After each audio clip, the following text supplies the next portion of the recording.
नमस्कार, मी धनंजय सानप द ॲग्रोवन शोमध्ये तुमचं स्वागत. तामिळनाडू विधानसभा निवडणुकीसाठी 23 एप्रिल रोजी मतदान होणार असून सध्या तिथला प्रचार हा शिगेला पोहोचलाय.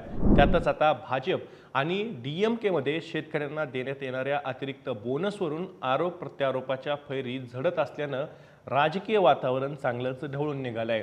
केंद्र सरकारनं राज्य सरकारांना पत्र पाठवून भातासाठी देण्यात येणारं बोनस त्याचा पुनर्विचार करावा असे आदेश दिल्याचा आरोप तामिळनाडूचे मुख्यमंत्री M.K. स्टॅलिन यांनी केला. त्यावरून झालं असं की थेट अर्थमंत्री निर्मला सीतारामन यांनीच केंद्र सरकारची बाजू स्पष्ट करण्यासाठी सारवासारव करण्याची वेळ त्यांच्यावरती ओढवून घेतली. मग शेतकऱ्यांच्या बोनसवरून नेमकं काय घडलं?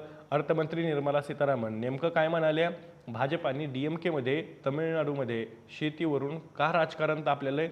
सगळं काही जाणून घेणार आहोत आजच्या द ॲग्रोवन शोमधून, त्यामुळे तुम्ही व्हिडिओ शेवटपर्यंत नक्की बघा.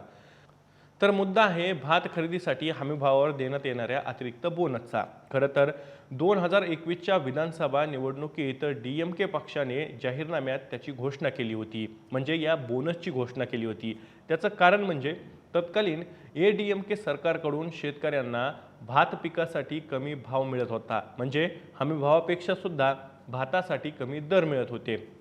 त्यामुळं DMKने बोनस देण्याची घोषणा त्यांच्या जाहीरनाम्यात केली होती. तेव्हापासून नंतर निवडणुका झाल्या, DMK पक्ष सत्तेत आला आणि तेव्हापासून केंद्र सरकार जे हमीभाव जाहीर करतं त्यावर भाताच्या फाईन व्हरायटीसाठी 156 रुपये प्रति क्विंटल, तर कॉमन व्हरायटीसाठी 131 रुपये प्रति क्विंटलचा बोनस अंदाजे 30 लाख शेतकऱ्यांच्या बँक खात्यावरती DMK सरकार जमा करतात. त्यामुळे भात उत्पादक शेतकऱ्यांचा कलही DMK सरकारकडे. पण आता यावरून केंद्र सरकारनं राज्यांना सल्ला दिलाय की भात आणि गव्हावर जास्त बोनस देण्याऐवजी कडधान्य, तेलबिया आणि भरड धान्य पिकांना प्रोत्साहन द्या असं पत्र लिहिलं होतं. त्यावरूनच राजकारण सध्या तामिळनाडूमध्ये तापलेलं आहे. निवडणुकीत याचा फटका बसेल की काय याची चिंता करत अर्थमंत्री निर्मला सीतारामन यांनी या वादात उडी घेत केंद्र सरकारची बाजू स्पष्ट करण्याचा प्रयत्न केला. केंद्र सरकार राज्य सरकारांचा शेतकऱ्यांना बोनस देण्याचा अधिकार काढून घेणार नाही असं स्पष्टीकरण केंद्रीय अर्थमंत्री निर्मला सीतारामन यांना अखेर द्यावं लागलं. केंद्र सरकारनं भात पिकासाठी शेतकऱ्यांना दिलं जाणारं बोनस बंद करण्यास सांगितल्याचा आरोप तामिळनाडूचे मुख्यमंत्री M.K. स्टॅलिन यांनी प्रचार सभेत केला होता. त्यावरून केंद्र सरकारची भूमिका स्पष्ट करण्यासाठी अर्थमंत्र्यांनी समाज माध्यमावरती एक पोस्ट लिहित मुख्यमंत्री स्टॅलिन यांच्यावरती निशाणा सुद्धा साधला. केंद्रीय अर्थमंत्री निर्मला सीतारामन यांनी या प्रकरणात सारवासारव करताना समाज माध्यमावर लिहिलं की मुख्यमंत्री M.K. स्टॅलिन यांचे आरोप पूर्णपणे तथ्यहीन, राजकीय हेतूने केलेले आणि शेतकऱ्यांची दिशाभूल करणारे आहेत.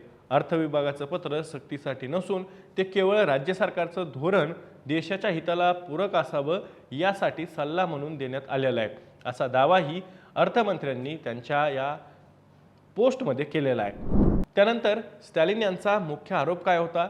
तर मी ज्या वेळेस चेन्नईला परतल्यानंतर अधिकाऱ्यांनी एक पत्र दाखवलं, त्या पत्रात भात पिकासाठी शेतकऱ्यांना देण्यात येणाऱ्या बोनसबाबत पुनर्विचार करण्यास सांगण्यात आलेलं होतं. हे पत्र अर्थमंत्री निर्मला सीतारामन यांच्या अर्थ मंत्रालयाकडून आला असल्याचा दावाही स्टॅलिन यांनी एका प्रचार सभेत केला होता आणि तिथूनच या वादाची ठिणगी पडली.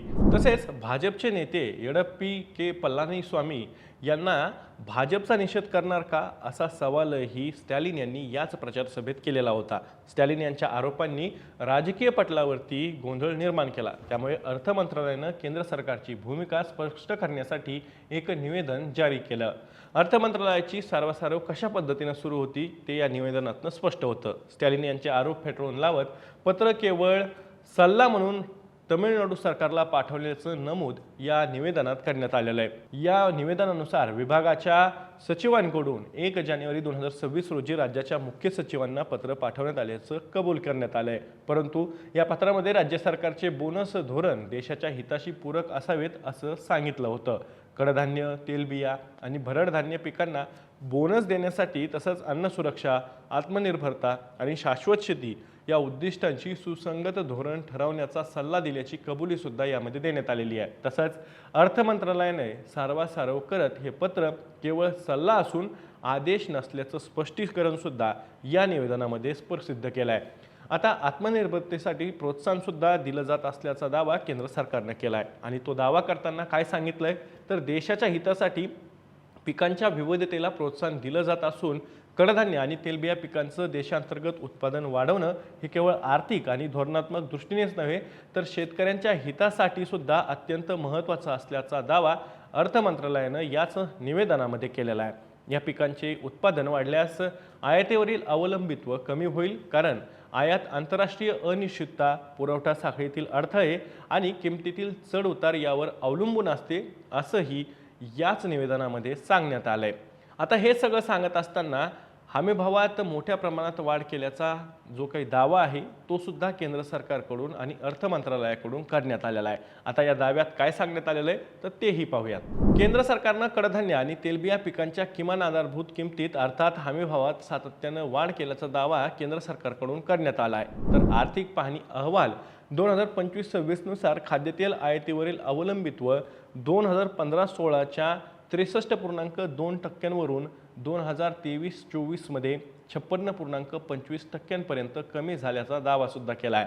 तर 2014-15 ते 2024-25 या कालावधीत तेलबिया पिकांवरील क्षेत्र हे 18% जास्त त्यामध्ये वाढ झाली आहे असं सुद्धा सांगण्यात आलं आहे। उत्पादनात जवळपास 55% वाढ झाली असून उत्पादकतेत सुमारे 31% वाढ नोंदवली गेल्याचा दावाही अर्थ मंत्रालयानं प्रसिद्ध केलेल्या या निवेदनामध्ये केलेला आहे। अर्थात मुख्यमंत्री के स्टॅलिन यांच्या आरोपांना प्रत्युत्तर देताना केंद्र सरकारनं मोठ्या प्रमाणात दावे फेटाळून लावण्यासाठी प्रयत्न केला आहे।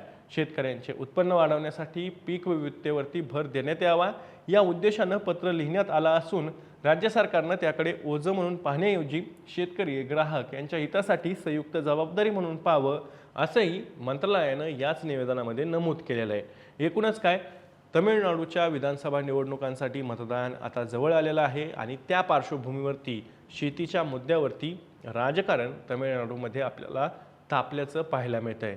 अर्थात भात हे तमिळनाडूचं महत्त्वाचं पीक आहे आणि त्याच भातावरून आता सध्या DMK आणि भाजप यांच्यामध्ये आरोप प्रत्यारोप हे सुरू आहेत।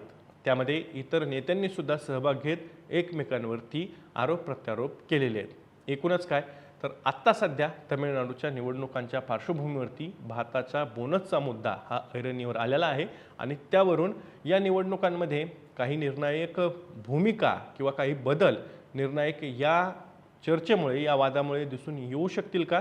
तुम्हाला काय वाटतंय? तुमची प्रतिक्रिया कमेंट बॉक्समध्ये नक्की कमेंट करून सांगा। मी दररोज संध्याकाळी 6 वाजता ॲग्रोवनच्या यूट्यूब चॅनलवर शेती आणि शेतकऱ्यांच्या हितांचे मुद्दे घेऊन येत असतो, त्यामुळे तुम्ही अजूनही ॲग्रोवनच्या यूट्यूब चॅनलला सबस्क्राईब केलं नसेल तर लगेच सबस्क्राईब करा। व्हिडिओ जास्तीत जास्त शेतकऱ्यांपर्यंत पाठवण्यासाठी व्हिडिओला लाईक आणि शेअर नक्की करा। आपण पुन्हा भेटू, तर तुम्ही तुमची आणि तुमच्या जवळच्या माणसांची काळजी घ्या।